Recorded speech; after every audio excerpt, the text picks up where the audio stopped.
Hi everyone, আজ আপনাদের সঙ্গে শেয়ার করব কাঁচা কলার স্পাইসি কোফতা কারি। কাঁচা কলার কোফতা কারি বললেই তো আর শুধুমাত্র কাঁচা কলাই থাকে না, থাকে আরও বিভিন্ন ধরনের উপকরণ। আর যে কাঁচা কলার আমরা কোফতা কারিটা করেছি, কালারটা দেখেই তো বুঝতে পারছেন অনেক বেশি টেস্টি আর স্পাইসি হবে। তো এই যে স্পেশাল যে গ্রেভিটা, এর মধ্যে আরও কী ধরনের মশলা ইউজ করেছে মা, সেটা আপনাদের সঙ্গে আজকে আমরা শেয়ার করব। তো চলুন দেখে আসি মা কিভাবে কাঁচা কলার স্পাইসি কোফতা কারি রান্না করছে।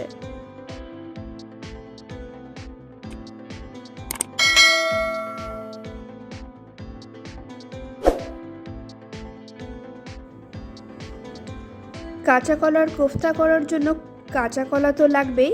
আমরা খোসা সহ কাঁচা কলা সেদ্ধ করে নিয়ে আমরা খোসা ছাড়িয়ে নিয়েছি, এটা আমরা স্ম্যাশ করে নিব।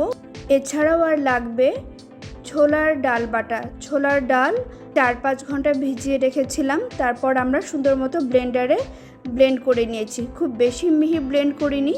আর এখন দিয়ে দিচ্ছি ছোলার ডালের বেসন 2 চা চামচ, আর দিয়ে দিচ্ছি সুজি 2 চা চামচ।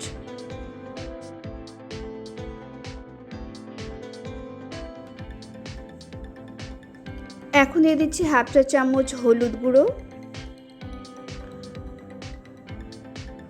শুকনা মরিচের গুঁড়ো 1/2 চা চামচ, রসুন বাটা 1/2 চা চামচ, পেঁয়াজ বেরেস্তার পেস্ট 1 চা চামচ, এলেনিয়া ভাজা জিরার গুঁড়ো 1/2 চা চামচ,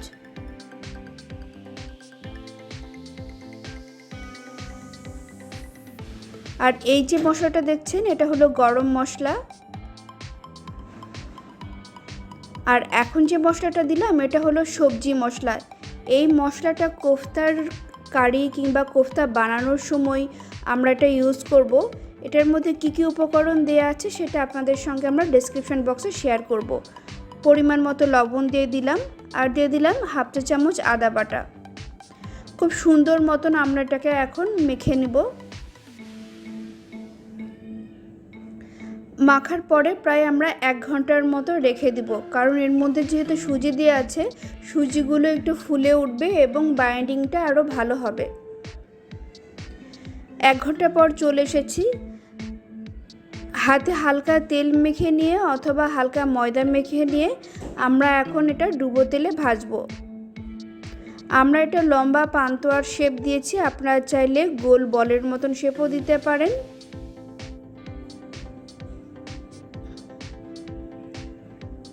খুব সুন্দর মতো ব্রাউন কালার করে আমরা ভেজে নেব।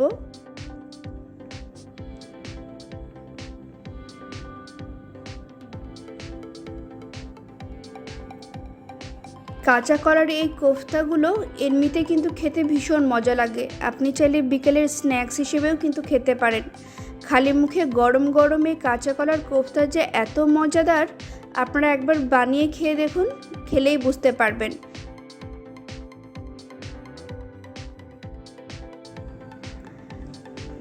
কাঁচা কলার কোফতা কারির মধ্যে আমরা আলু দিব। আলু লম্বা লম্বা করে কেটে নিয়ে লবণ হলুদ দিয়ে আমরা এটা ভেজে নিয়েছি।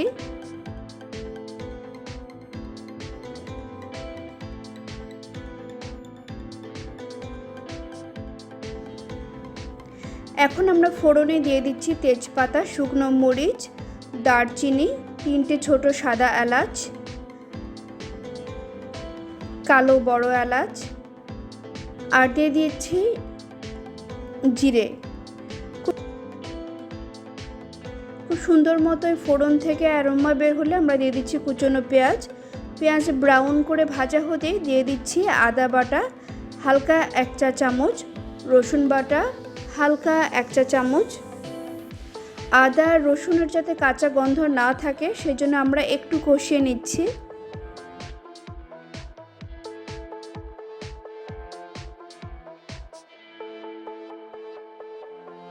আদা রসুন কষানো হয়ে গেলে দিয়ে দিচ্ছি গুঁড়ো মশলা। হলুদের গুঁড়ো 1 চা চামচ, শুকনো মরিচের গুঁড়ো 1 চা চামচ, সামান্য একটু জল দিয়ে খুব সুন্দর মতো আমরা গুঁড়ো মশলা আর আদা রসুন কষিয়ে নিচ্ছি। কষানো হয়ে গেলে এখন দিয়ে দিচ্ছি পেঁয়াজ বেরেস্তার পেস্ট 2 চা চামচ, স্বাদ মতো লবণ দিয়ে দিচ্ছি, আর এটা দিয়ে দিলাম তেলে নেওয়া ভাজা জিরের গুঁড়ো,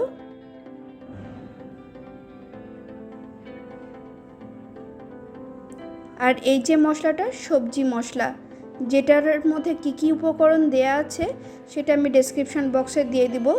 এই মশলাটা কিন্তু কাঁচা কলার কোফতার গ্রেভিতে অবশ্যই ইউজ করবেন। মা স্পেশালি বাড়িতেই বানিয়ে রাখে এই স্পেশাল সবজি মশলা, যেটা এই কোফতার কারির মধ্যে দেওয়ার কারণে রান্নাটা আরও বেশি সুস্বাদু হয়ে ওঠে। মশলাটা কষানো হয়ে গেলে আমরা ভেজে রাখা আলুগুলো দিয়ে আবারও 2-3 মিনিটের মতন কষিয়ে নিচ্ছি।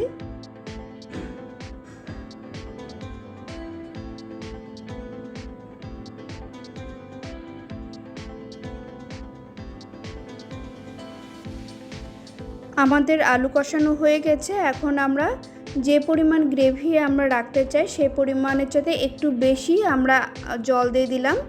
জল দিয়ে আলুগুলো সিদ্ধ হলে দেন আমরা ভেজে রাখা কোফতাগুলো আমরা দিয়ে দিব।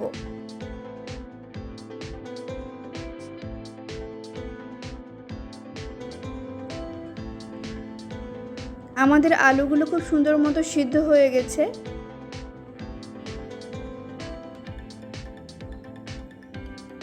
কোফতাগুলো দিয়ে দিচ্ছি।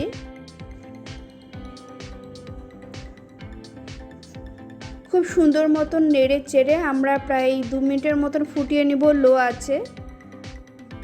আপনি যদি আর একটু ঝোল খেতে পছন্দ করেন তাহলে পরে আপনি আরও একটু জল অ্যাড করতে পারেন, বাট আমরা এটাকে একটু কষা কষায় খেতে চাচ্ছি।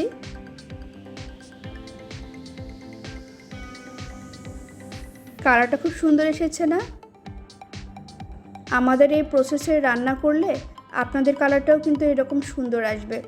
এখন দিয়ে দিচ্ছি গরম মশলার গুঁড়ো আর দিয়ে দিচ্ছি 1 চা চামচ ঘি।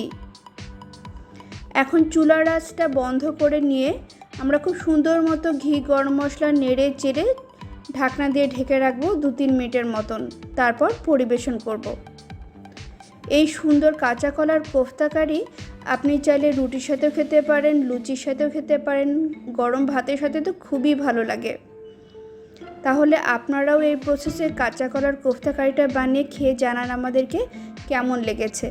আর ধন্যবাদ সবাইকে পুরো ভিডিওটি সময় নিয়ে দেখার জন্য। সবাই ভালো থাকবেন।